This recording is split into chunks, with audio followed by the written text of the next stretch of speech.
ही 1 पाऊल आणि हा 1.5 पाऊल. लक्षात मार्किंग झाली. त्यानंतर 1 पाऊल हा 1.5 पाऊल. या 2 मार्किंग. या मार्किंगवरती तुमचा पहिल्या लाईनवरती तुमचा हात आला पाहिजे. लक्षात. मग तिथून केल्यानंतर तुमचा डावा पाय, नंतर तुमचा उजवा पाय ह्या लाईनीच्या पाठीमागे. हे करते वेळेस तुम्हाला ह्या पोझिशनला बसायचं आहे. तो आणि नी एकत्र लाईनीत आला पाहिजे. लक्षात. आणि ही करते वेळेस तुमचं पॅरलर ही 1.5 पाऊल आला पाहिजे. इथून मोजत आला तिथवर तुमचा ही 1.5 पाऊल आला पाहिजे. म्हणजे ह्या पॅरलर मध्ये बसायच्या. म्हणजे बसतीवर सुद्धा असं बसायचं नाही. भरपूर जण तुम्ही असं बसतात. लक्षात. पाय चिटकून बसवतात. म्हणजे तुम्हाला बॅलन्स होणार नाही, स्पीड येणार नाही, कोऑर्डिनेशन होणार नाही. लक्षात. त्यासाठी तुम्हाला अंदाजे तुमचा हा 1.5 पाऊल आला पाहिजे. बसते सेम इथूनही करते वेळेस तुमचा ही 1.5 पाऊल आला पाहिजे.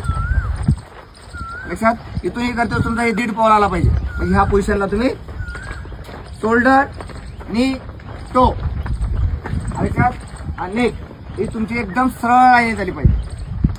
बसते वेळेस. लक्षात. जोपर्यंत तुम्ही पॅरलर व्यवस्थित बसणार नाही तोपर्यंत तुम्हाला स्टार्ट व्यवस्थित करता येणार. लक्षात. स्टार्ट काढायचं तो पहिल्यांदा तुम्हाला सगळ्यात महत्त्वाचा तुमचा स्टान्स म्हणतो की नाही आपण